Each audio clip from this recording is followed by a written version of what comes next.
have a theory, a postulation, an observation.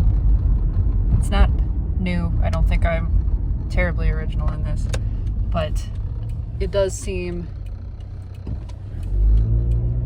pertinent to the conversation, at least for me, because it has to do with our obsession with fitness, our obsession with wellness, which is long-standing.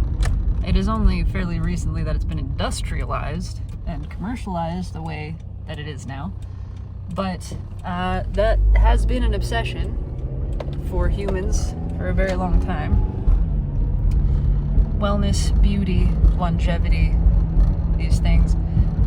And it seems to me that the reason we find them important is not actually because of the things themselves.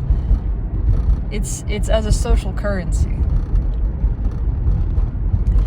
Ultimately, at a deeper level, we believe that through the having of fitness, through the having of health, through the having of beauty, the being of these things,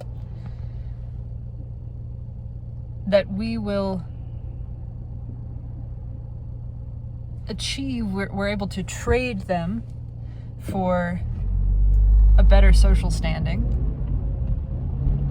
for greater acceptance, as well as this, this greater longevity. But the reason we even want any of those things is because we believe that that will afford us a superior experience. We believe that we can trade our way into, we can buy our way into, with this sort of alternative currency, a better experience. And what do I even mean by better experience? Because that's a very subjective thing. And really, ultimately, it's not better. This is all a part of a delusion.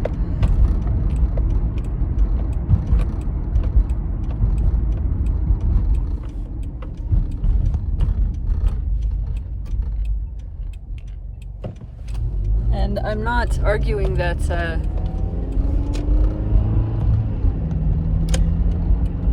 pleasure isn't desirable.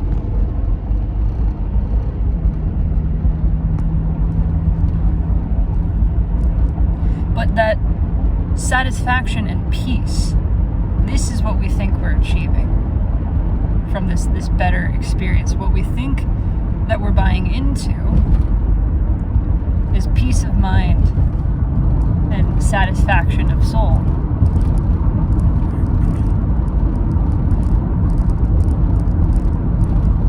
But I think we know very well, I think you know very well, that peace is not something that can be bought.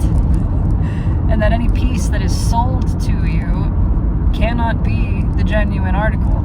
It's like selling sunshine. It radiates, it emanates, it permeates everything in reality.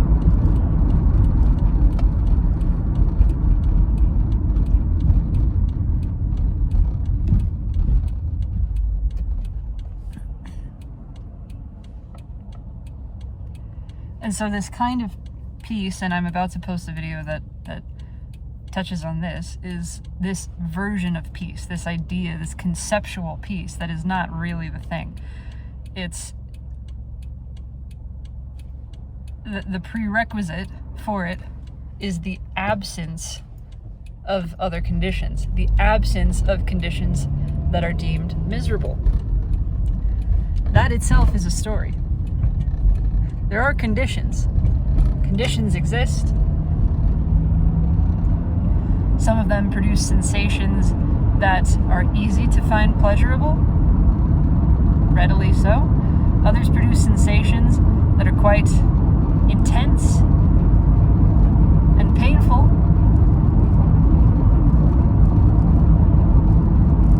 But that does not make them bad, wrong, or dangerous. It doesn't even necessarily render them unwanted. If your soup is too salty, want to know that. You want to taste that. You want to have the experience of oversalted soup.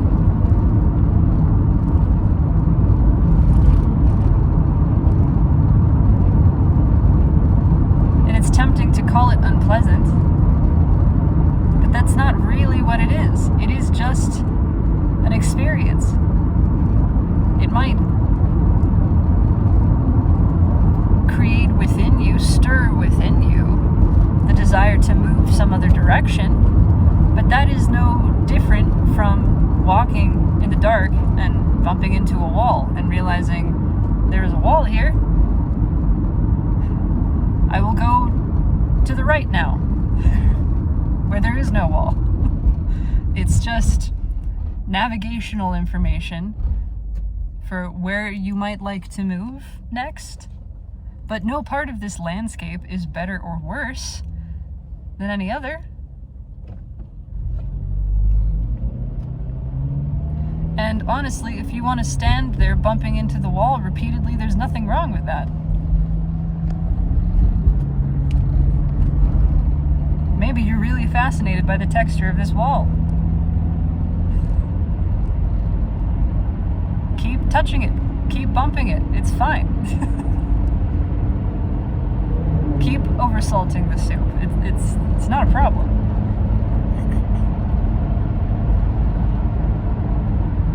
But fitness itself is a status symbol. It's a marker of privilege. And I will preface this by saying I am aware that as a white, cisgendered female person, although non-binary makes more sense to me, but I don't really care that much. So for all intents and purposes, I am cisgendered. I am afforded a tremendous amount of privilege, and I have internalized prejudice. I have internalized misogyny, internalized prejudice of all kinds, internalized human exceptionalism, anthropocentrism, it's a fun word, as well as ethnocentrism. That's internalized. That is in me. And while I endeavor to see it, there are blind spots. And everything that I have learned about uncovering unconscious bias within us, because of course this is what makes it hard to see. This is what makes us say, no, I'm not biased. It's unconscious. It was programmed. It was conditioned into us, not explicitly, but very subtly, subliminally. So of course we don't know it's there. And we go, no, I'm not biased against anybody. But it's there. And it really does need to be the marginalized people telling these stories. We really do need to be centering and listening to those people saying, look, this has been my experience.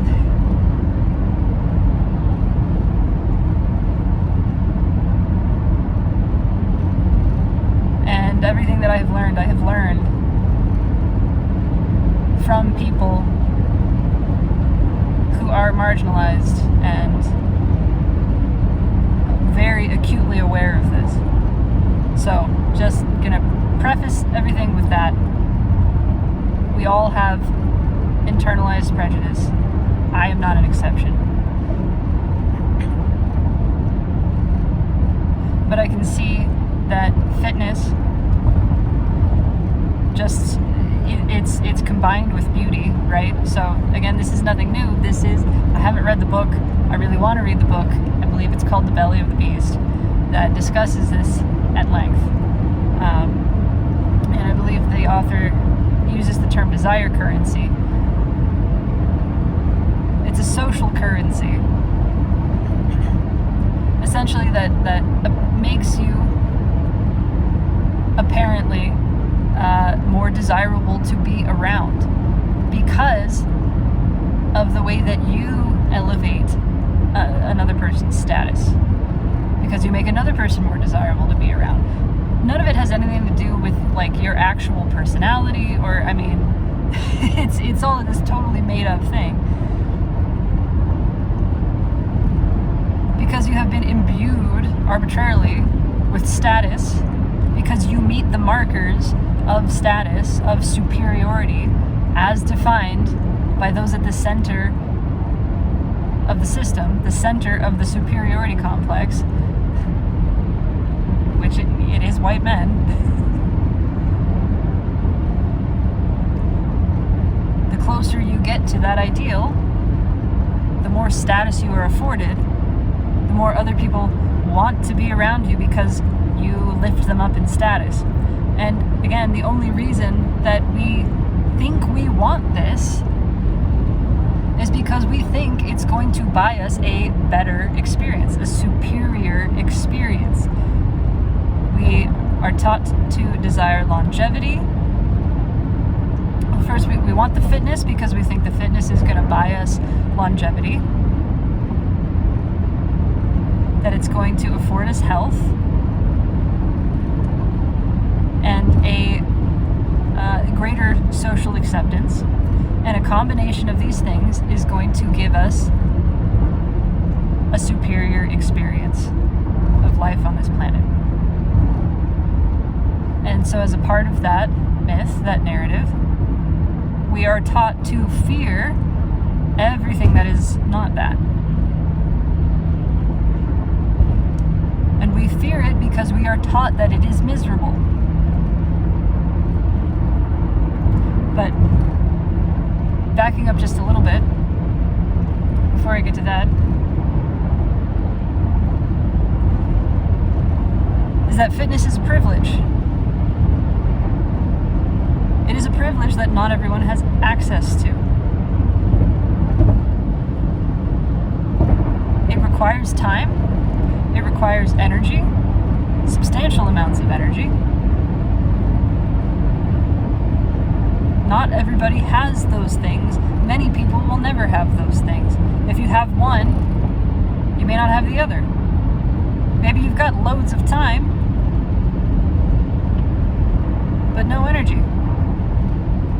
Because this is the condition of the form that you have incarnated in. Perhaps there is a chronic fatigue for some reason or another. There is sickness, there is disability, maybe there's age. It happens with age.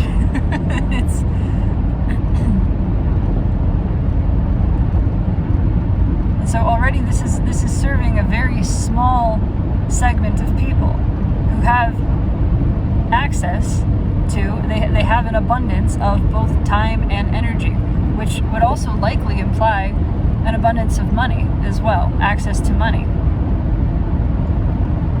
If you don't have to work all the time or use all your energy working to have the money to survive in the world that we have created, this social structure we've created, then you have extra time and energy to spend investing in fitness so that you can increase your social credibility and buy peace of mind, believing that you are increasing longevity, increasing health, increasing social status, and that all of this will afford you a better experience.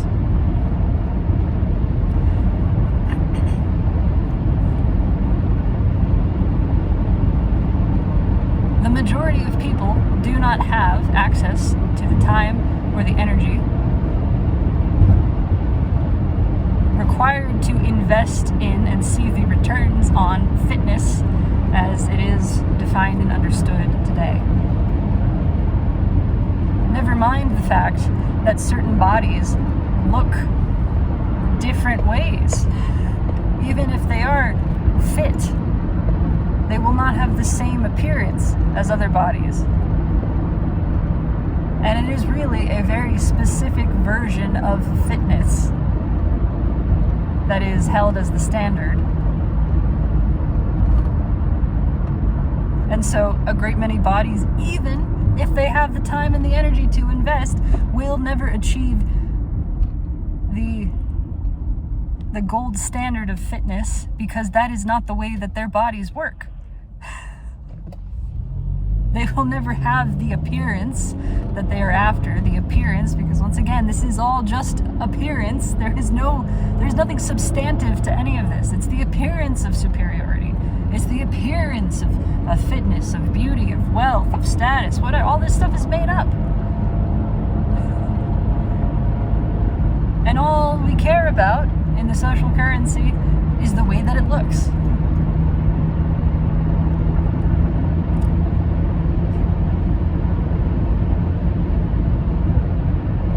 So most people do not have access to the privilege of fitness.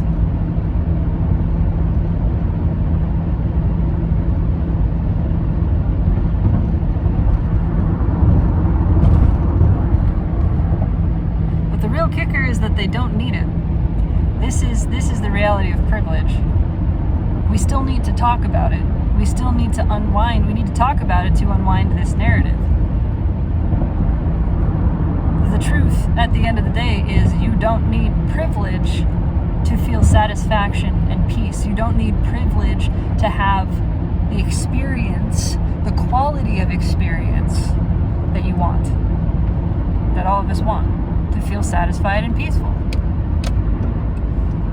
Privilege is not required for that, but we are trained to believe that it is at a deep level. And so this is a part of untangling that within ourselves, that which we've been conditioned to believe, that joy and peace are reserved for those who can afford it, for those who can afford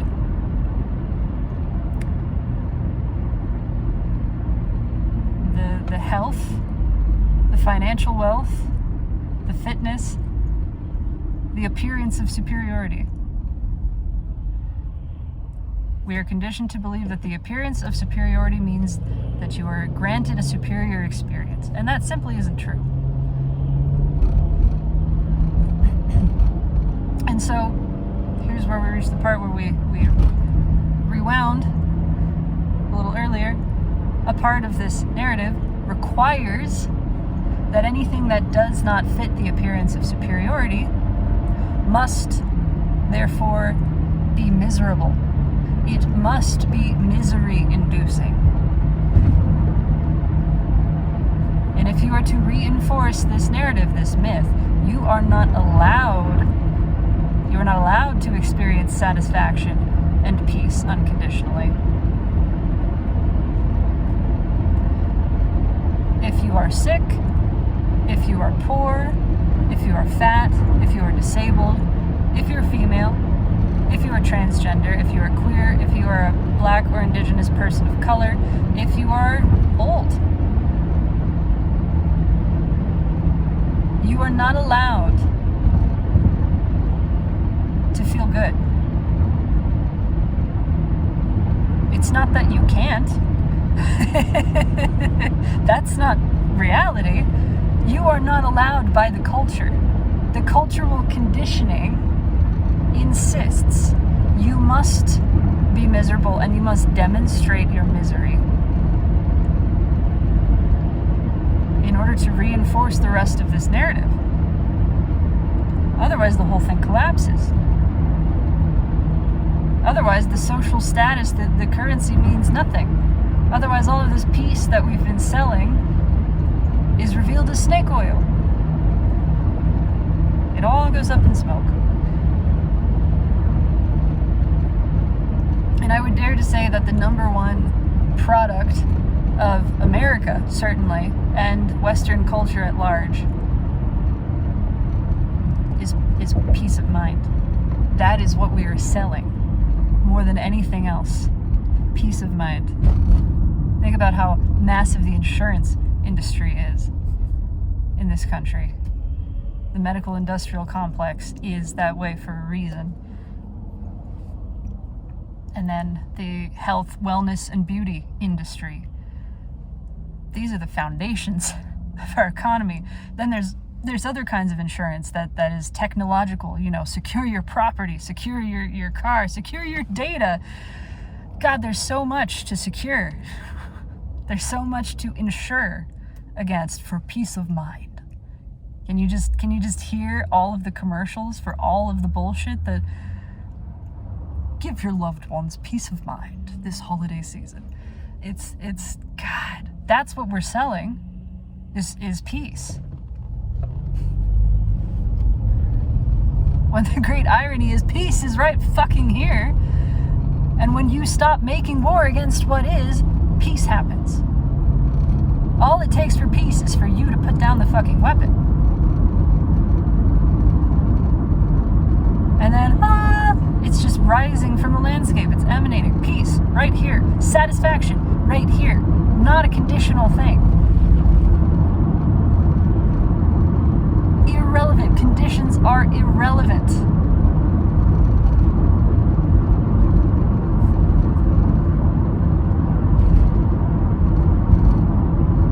But if you realize that, you subvert the system. And the culture will come very quickly to put you back in your place. And it will not stop. I mean, the messaging is everywhere. Everywhere. And most importantly, it's internalized. So those internal sensors will come to challenge you over and over and over again. Say, no, you can't do this. You're not allowed to feel satisfied. You're not allowed to feel peace. You're not ticking any of the boxes. You're not following any of the rules. You're not trying. You're not even trying. You have to at least be trying. You have to be trying to get one of these things, the money, the fitness, the whatever different health, the different looking body, the connections that you have to be trying. You can't not be trying. Come on, that's crazy. That's crazy. You're giving up. There's something wrong with you. There's something wrong with you. You're the wrong one. You need therapy. You need medication. You need self-help. You need coaching. You need classes. Don't give up. Don't stop trying to change things. That's death. That's death. You're just surrendering to death.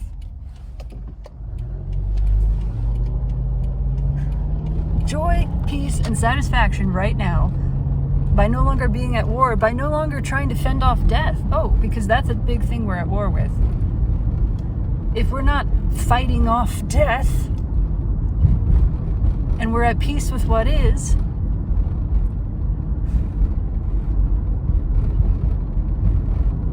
the mind freaks the fuck out. Ego freaks out. And the culture that ego built freaks the fuck out. What do you mean? You have no drive? You have no ambition? You have no dreams? It's so sad. I'm so sad for you. Can you hear how that is saying you're supposed to be miserable? No, you're miserable. I'm sad for you because you're sad.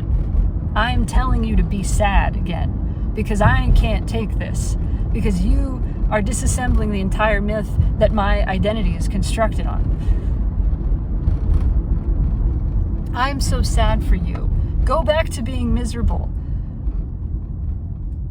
Stop having your peace and satisfaction unconditionally, because I can't handle that. Because that reveals things to me that I can't look at. That the egoic, the sensors in me are going, whoa, red alert. Get out of here. Go project anywhere else. Project your awareness anywhere but here. Pay no attention to the man behind the curtain. More smoke, more mirrors, more booming voices and noises and but look at this,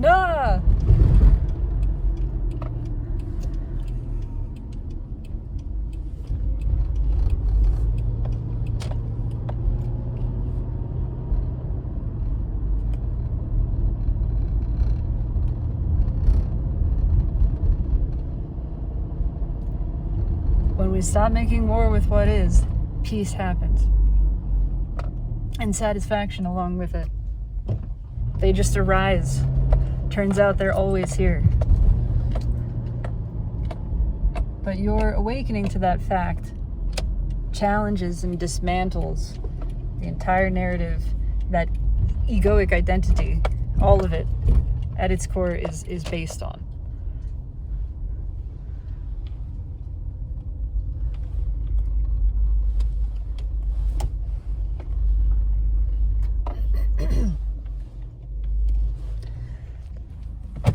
You don't need fitness. You don't need health. You don't need ability. Yes, in order to function in this society, oh yeah, you do. In order to be socially accepted by the system at large, yeah, you do. That's true. But you don't need those things for peace and satisfaction. You don't need those things to have joy. You have the same access to joy as anybody else. We all have equal access to joy, peace, and satisfaction. Not equal access to social acceptance, no. The conditions of your experience, no, those will vary widely. But they don't mean diddly squat to the quality of your experience.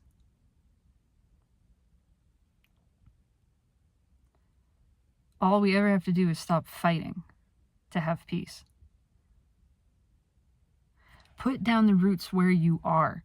Settle in here. And when people come to you and say it's so sad that you don't have ambition and dreams and drive and you don't want anything to be other than it is, you go, I don't care. That's pretty different.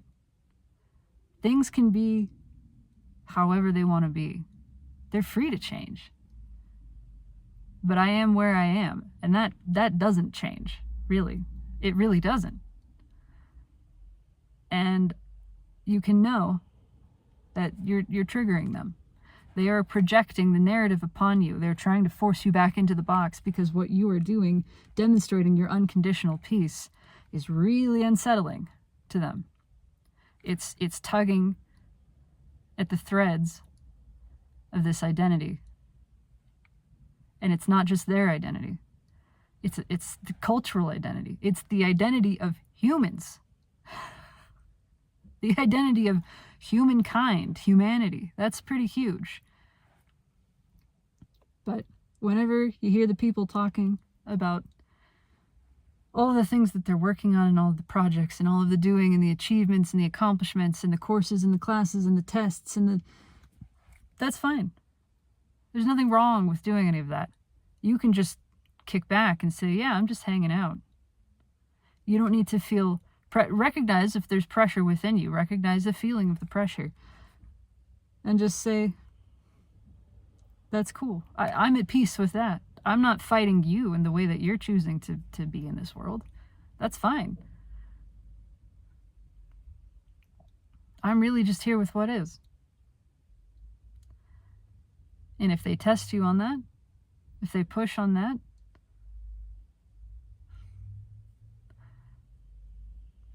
just take another deep breath and relax a little more. Stretch a little more deeply. Sink into this pose. And go, yep.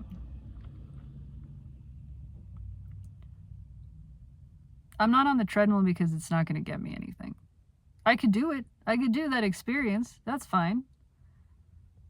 There's nothing wrong with that. I just don't need to. And if I don't want to, and I don't need to, why would I?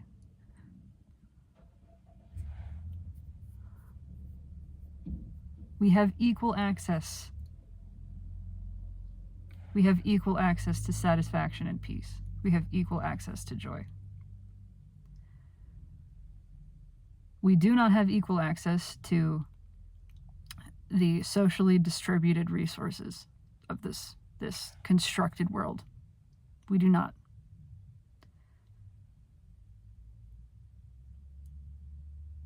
But they don't really afford us anything worthwhile anyway. So it's okay. You don't need to play the game in a rigged system when the prizes are just a bunch of fluff anyway. Stuff that you didn't need. And it's okay if you're still playing that game and you find yourself playing it again, because we've all been trained to do that. It's a habit now. But every time we find that we have picked up the sword again, we just put it down. I am at peace. I'm rooting where I am. This is my home. I'm making home here. I'm making home here. I am decorating. I'm inhabiting the space where I am. That's it. There is my peace. There is my satisfaction. And I know it because I'm experiencing it. And I know there is no experience that is superior to this. I love you. Take it easy.